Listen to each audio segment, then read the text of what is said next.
Hello friends, Neha એજ્યુકેટરમાં આપનું સ્વાગત છે.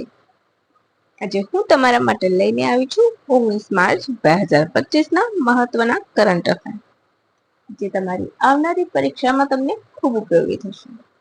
પરંતુ એ પહેલા એક રિક્વેસ્ટ કે વિડીયોને શરૂઆતથી લઈને અંત સુધી જરૂરથી જોજો, જેથી કરીને તમને કન્ટેન્ટ વિશે પણ માહિતી મળતી રહે અને તમારો એક માર્ક ક્યાંય નહીં જાય. રાઈટ? આજનો વિડીયો તમે સાયન્સ એન્ડ ટેકમાંથી એક ક્વેશ્ચન તમે જરૂરથી લખી રાખજો. રાઈટ? તો ચાલો બિલકુલ પણ ટાઈમ બગાડ્યા વગર શરૂ કરીશું. આજે આપણો પ્રથમ પ્રશ્ન સાયન્સ એન્ડ ટેકનો છે. તાજેતરમાં ઈસરોના કયા મિશનને કેન્દ્ર સરકાર દ્વારા મંજૂરી આપવામાં આવી છે? Option A Chandrayaan, option B Chandrayaan, option C Gaganyaan, તો ઓપ્શન ડી ભારતીય અંતરિક્ષ સ્ટેશન. હાલની જ વાત છે, રાઈટ? બોલો. તો અહીં આપણો જવાબ આવશે ચંદ્રયાન મિશન 5. રાઈટ? હાલમાં ઈસરોના અધ્યક્ષ પી નારાયણ નવા અધ્યક્ષ બન્યા છે. એમણે આ જાહેરાત કરી છે. રાઈટ? ચાલો આપણે જોઈ લઈશું. આ મિશનમાં જાપાનની મદદ મળશે. રાઈટ? મદદ કરશે. અહીંયા લખવામાં થોડી મિસ્ટેક થઈ ગઈ છે. આ મિશનમાં જાપાન આપણને મદદ કરશે. ચંદ્રની સપાટી ઉપર અભ્યાસ કરશે. આ મિશનમાં 250 ગ્રામનું રોવર પણ મોકલવામાં આવશે. તો આપણે થોડુંક ચંદ્રયાન 4 વિશે પણ જોઈ લઈશું. તો 2024માં મળે છે મંજૂરી. રાઈટ? 5 મોડ્યુલ પર છે. અસેન્ડર મોડ્યુલ એ શું કરશે? એ 5 મોડ્યુલ કયા છે? તમને ચંદ્રયાન 4ના 5 મોડ્યુલ પૂછે તો કયા કયા છે એ મેં તમને માહિતી આપી છે. અસેન્ડર મોડ્યુલ તો ચંદ્રની સપાટી પર માટીના નમૂના લઈને કક્ષાએ પહોંચશે ચંદ્રની. રાઈટ? ડિસેન્ડર મોડ્યુલ તો ચંદ્રની સપાટી પરથી નમૂના ભેગા કરશે. પ્રોપલ્શન મોડ્યુલ તો સ્પેસ ક્રાફ્ટને ચંદ્ર સુધી પહોંચાડશે. ટ્રાન્સફર મોડ્યુલ નમૂનાઓને એક મોડ્યુલથી બીજા મોડ્યુલ સુધી. રીએન્ટ્રી મોડ્યુલ તો પૃથ્વીને સુધી લાવવા ડિઝાઇન કરવામાં આવ્યું છે સેમ્પલને. રાઈટ? રીએન્ટ્રી એટલે કોઈ પણ વસ્તુની ફરીથી એન્ટ્રી થવી. તો ચંદ્ર પરથી જે પણ ભેગું કરશે એની પાછું પૃથ્વી પર તો લાવવો પડે. એના માટે રીએન્ટ્રી. બરાબર? એના માટે કયું રોકેટ લોન્ચર યુઝ થશે? તો LMV3 અને PSLV. રાઈટ? ઈસરોની ભવિષ્યની યોજનાઓ જોઈ લઈશું. ગગનયાન તો 3 ભારતીયોની સાથેનું 2025નું સ્પેસ મિશન છે. રાઈટ? પછી 2028 સુધી ભારત પોતાનું અંતરિક્ષ સ્ટેશન સ્પેસમાં બનાવશે. ચંદ્રની સપાટી પર ભારતીય એસ્ટ્રોનેટ 2040માં. ચીને 2030 સુધીમાં પોતાનો એસ્ટ્રોનેટ ઉતારવાનો પ્લાન બનાવેલું છે. રાઈટ? અને ભારત 2040માં. અને આ સિવાય વિનસ એટલે કે શુક્ર માટે તો 2028માં વિનસ મિશન લોન્ચ થશે. રાઈટ? આ તારીખો થોડી આગી પાછી થઈ શકે છે, પરંતુ આ વસ્તુ થશે. રાઈટ? ઈસરોની સ્થાપના ક્યારે થઈ હતી તમારે મને કહેવાનું છે. જો મેં તમને આન્સર પણ ડાર્ક કરીને રિપીટ કરીને ફરીથી આપેલો છે. હવે નેક્સ્ટ AITIGA એગ્રીમેન્ટ ક્યાં થયા? માલદીવ્સ, મલેશિયા શ્રીલંકા, મલેશિયા કે USA? બોલો.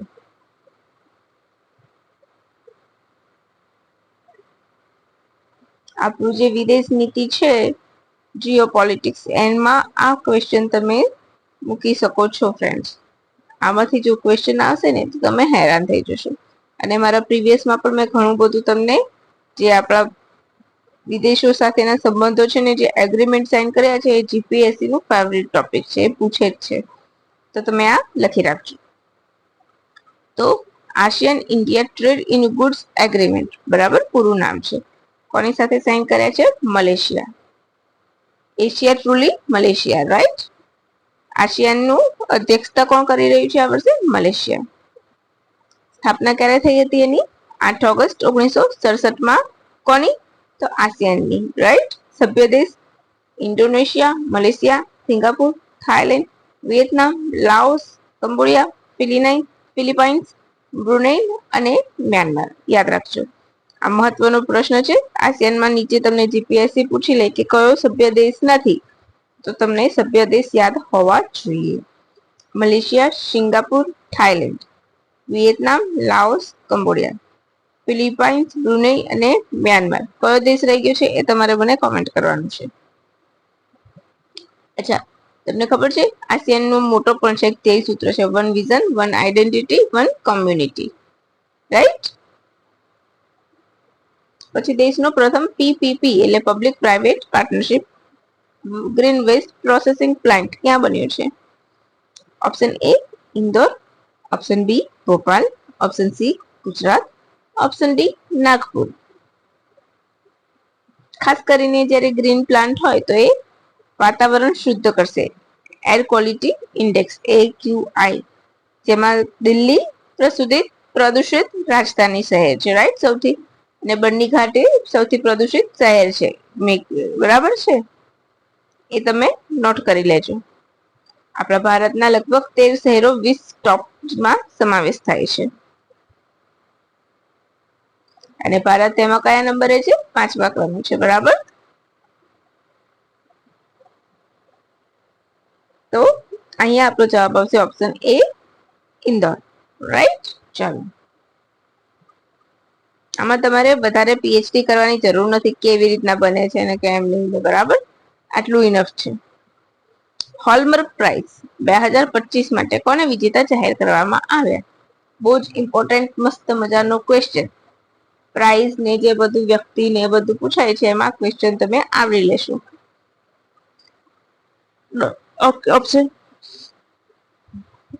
Option A Gayatri Chakravorty Spivak, option B doctor Jayashree Venkatesan, અહીંયા પણ ઉપર ડોક્ટર જ આવે છે, હું લખવાનું ભૂલી ગઈ છું ફ્રેન્ડ્સ. ડેનિલિયા એલ્ટિનોગુલુ, મે બી કે આમાં પ્રોનાઉન્સમાં થોડો ઘણો આગો પાછો થઈ શકે છે, રાઈટ. તો Hallmark prize 2025 Gayatri Chakravorty Spivak, doctor Jayashree Venkatesan, Daniela Altinoglu કે એક પણ નહીં. તો અહીં આપણો જવાબ આવશે option A doctor Gayatri Chakravorty Spivak, right. ભારતીય છે, કોલકાતામાં તેમનો જન્મ થયો હતો 1942માં. આ પુરસ્કારનું નામ ડેનિશ લેખક લુડવિગ હોલબર્ગના નામ પરથી રાખવામાં આવ્યું છે. લગભગ 5,40,000 અમેરિકન ડોલરની ધનરાશિ આપવામાં આવે છે. કોણ આપે છે? તો નોર્વેની સરકાર. ક્યારથી? તો 2004થી, 3થી જાહેરાત થઈ અને 2004 થી શરૂઆત. માનવીયતા, સામાજિક ન્યાય, ધર્મ વગેરે ક્ષેત્રે ઉત્કૃષ્ટ યોગદાન આપે એને આ એવોર્ડ આપે છે. જે યુનિવર્સિટી ઓફ બર્ગેની નોર્વે ખાતે 5 જૂનના રોજ આપવામાં આવશે. જાહેરાત થઈ છે પણ ક્યારે આપશે? 5 જૂનના રોજ. તો નોર્વેમાં અપાશે, રાઈટ. નોર્વેનું સન્માન છે નોર્વે સરકાર દ્વારા. અત્યારે ડોક્ટર ગાયત્રી ચક્રવર્તી કોલંબિયા યુનિવર્સિટીમાં પ્રોફેસર છે. અચ્છા, ચલો, મેં અહીંયા મૂક્યું છે ડોક્ટર જયશ્રી વેંકટેશન, તો રામસર પ્રાઇઝ મેળવનારા પ્રથમ ભારતીય, બરાબર છે. ડેનિલિયા એલ્ટિનોગ્લુ, તો એ કોણ છે? તો એમને મળ્યું છે નીલ્સ ક્લિમ પ્રાઇઝ, જે નોર્વે સરકાર આપે છે હોલબર્ગ પ્રાઇઝ સાથે. હોલબર્ગ પ્રાઇઝ સાથે નીલ્સ કિલ્સ પ્રાઇઝ આપવામાં આવે છે, જે 40 વર્ષથી ઓછી ઉંમરના હોય, બરાબર. પહેલા 35 થી હતી, હવે નવા ટર્મથી એ 40 કરી દેવામાં આવી છે. હવે આપણે ગાયત્રી ચક્રવર્તી વિશે જોઈ લઈશું. તેઓ લેખિકા પણ છે. એમનો નિબંધ કેન ધ સબલ્ટર સ્પીક એ નિબંધ છે જાણીતો, બરાબર. એ સિવાય critique of a postcolonial reason, death of a discipline અને aesthetic education in era of globalization, એ જાણીતી પુસ્તકો છે. તમને સીધું પુસ્તક પણ પૂછી શકે છે આમનું, તો આ નોટ કરી લેજો. તેમને 2013માં પદ્મભૂષણ મળ્યો હતો. ક્વાડ, મસ્ત મજાનો ક્વેશ્ચન, જે આપણી ઇન્ટરનેશનલ ઓર્ગેનાઇઝેશન અને ભારતના ઓર્ગેનાઇઝેશન છે એમાંનો એક question. Quad workshop on a pandemic preparation for Indo Pacific region ક્યાં યોજાયું? Option A Gandhinagar, option B Kolkata, option C Mumbai, option D Navi Delhi. બોલો. ક્વાડમાં 4 દેશો છે, તો તમને સૌને ખ્યાલ હશે. તો એણે પેન્ડેમિક સામે તૈયાર રહેવા માટે એક વર્કશોપનું આયોજન કર્યું હતું. બરાબર છે. એ ક્યાં યોજાયું? આપણો અહીં જવાબ આવશે ઓપ્શન ડી, નવી દિલ્હી. ક્યાં? નવી Delhi. Right. Ministry of health and family welfare, ministry of external affairs દ્વારા તેનું આયોજન કરવામાં આવ્યું છે. અને કેન્દ્રીય મંત્રી અનુપ્રિયા પટેલે એનું ઉદ્ઘાટન કર્યું છે. લગભગ 15 દેશોએ ભાગ લીધો છે. કયા? ઇન્ડિયન ઓરિજિન સાથે, હિન્દ મહાસાગર સાથે જે સંબંધિત છે બધા 15 દેશોએ ભાગ લીધો. તો ચાલો આપણે જોઈ લઈશું તેના નામ. Cambodia, Fiji, Indonesia.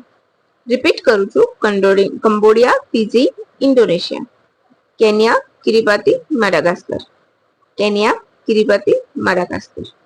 Maldives, Mozambique, Sri Lanka. Maldives, Mozambique, Sri Lanka. Palau, Philippines, Tanzania.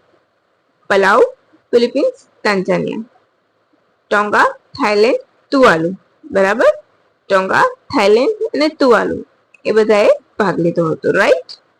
તો એટલું તમે યાદ રાખશો કે ક્વાડ વર્કશોપમાં 15 દેશોએ ભાગ લીધો છે. રાઈટ. કયા કયા એ પણ તમે યાદ રાખશો. ભારતે $10 મિલિયન સહાય આપશે, જે ગ્લોબલ હેલ્થ ઇમરજન્સી ફ્રેમવર્ક મજબૂત કરવા, બીમારીઓ સામે તહેવાર રહેવા, કોઈ પેન્ડેમિક આવે તો એની સામે અડીખમ થઈને લડવું, એ બધી બાબતોમાં તેનો ખર્ચ કરવામાં આવશે. હવે ક્વાડમાં આપણે કયા કન્ટ્રીઝ છે? તો ઇન્ડિયા, યુએસએ, ઓસ્ટ્રેલિયા અને જાપાનનો સમાવેશ થાય છે. રાઈટ. ક્વાડનો વિચાર સૌપ્રથમ કોને આવ્યો હતો? શિન્ઝો એબેને. અને બન્યું ક્યારે? 2017માં. પ્રાથમિક ક્વાડ સમિટ ક્યાં યોજાઈ હતી? તો ભારતમાં. રાઈટ. આ તમારું એ થઈ ગયું.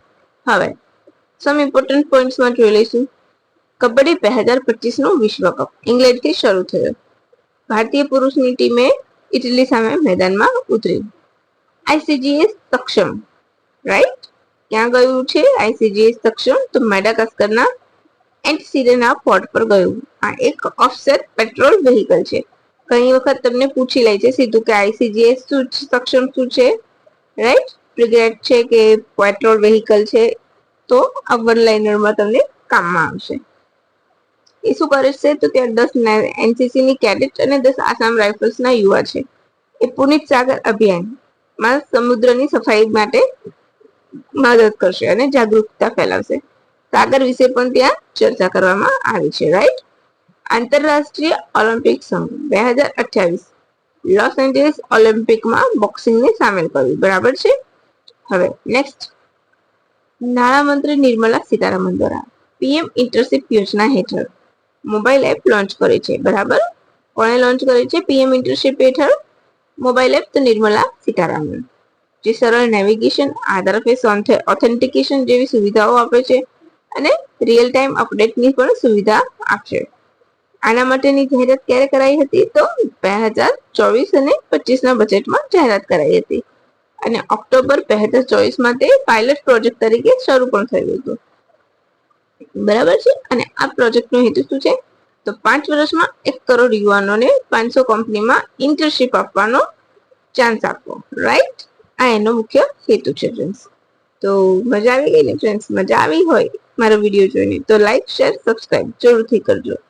અને હા, તમારા મિત્રોને ફટાફટ શેર કરજો, જેથી કરીને આવી મસ્ત માહિતીથી તેઓ વંચિત ના રહે. અને હા, એક લાઈક તો જરૂરથી આપજો. તમે કોઈ લાઈક તો આપતું છો નહીં, બસ જોઈને જતા રહો છો. અને આ વિડીયોની પીડીએફ પણ તમને નીચે મળશે. લાઈક આપવામાં કંજૂસાઈ ના કરશો. આ વિડીયોની પીડીએફ પણ મેં નીચે ડિસ્ક્રિપ્શન બોક્સમાં શેર કરી છે. મારું ટ્વિટર આઈડી પણ હું શેર કરું છું. Right friend? તો બસ હવે મસ્ત મજાની માહિતી માટે આ જ રીતના મારી સાથે જોડાયેલા રહેજો. Thank you for watching my video and have a good day friends.